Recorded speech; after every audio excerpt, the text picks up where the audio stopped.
তো সবাইকে নমস্কার। আজকের দিন নিয়ে আমি কিছু বলবো। আজকের দিন সম্পর্কে জ্যোতিষ কি বলছে।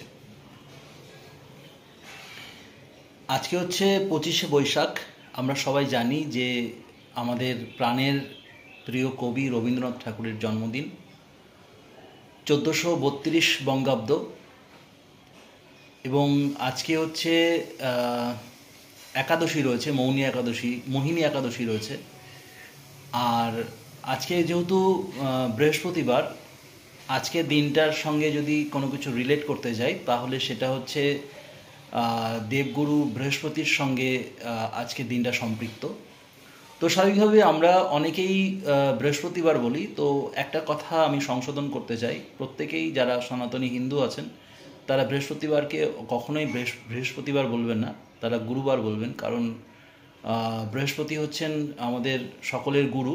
তো গুরুদেবের নাম কখনোই মুখে আনা সম্বোধন করা ঠিক নয়, সেক্ষেত্রে আমাদের পাপ লাগতে পারে। তো সেক্ষেত্রে আমরা বৃহস্পতিবারকে আমরা গুরুবার, যারা সনাতনী প্রথায় বিশ্বাস করেন তারা সকলেই গুরুবার হিসেবেই সেটাকে চিহ্নিত করব।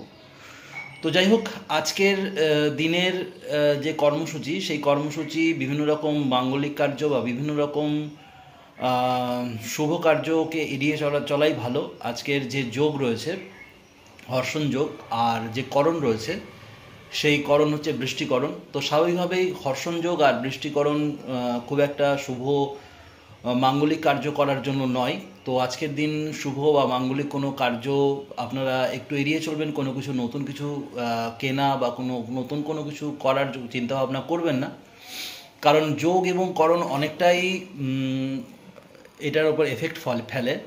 আর আজকের দিনটা যদি ভালোভাবে কাটাতে চান তাহলে অবশ্যই নারায়ণের পূজা করুন এবং শ্রীনারায়ণের বিগ্রহ পূজা করুন এবং তাকে বিভিন্নভাবে তার মন্ত্রোচ্চারণ করুন। এবং বিশেষত আমাদের আশেপাশে যারা গুরুজন আছেন তাদেরকে সেবা করুন। যেহেতু আজকে গুরুবার, তো গুরুজনদের সেবা করুন এবং দেবগুরু বৃহস্পতির পূজা করতে পারেন বা নারায়ণের পূজা করতে পারেন।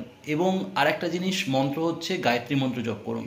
108 বার যদি গায়ত্রী মন্ত্র জপ করতে পারেন তাহলে আজকের দিনটা অবশ্যই আপনার ভালো যাবে। এবং আজকের দিনটা কোনোভাবেই কোনো রকম কোনো মাঙ্গলিক বা শুভ কার্য করবেন না, কারণ আজকের যোগ এবং করণ অত্যন্ত খারাপ রয়েছে। তো সবাইকে নমস্কার।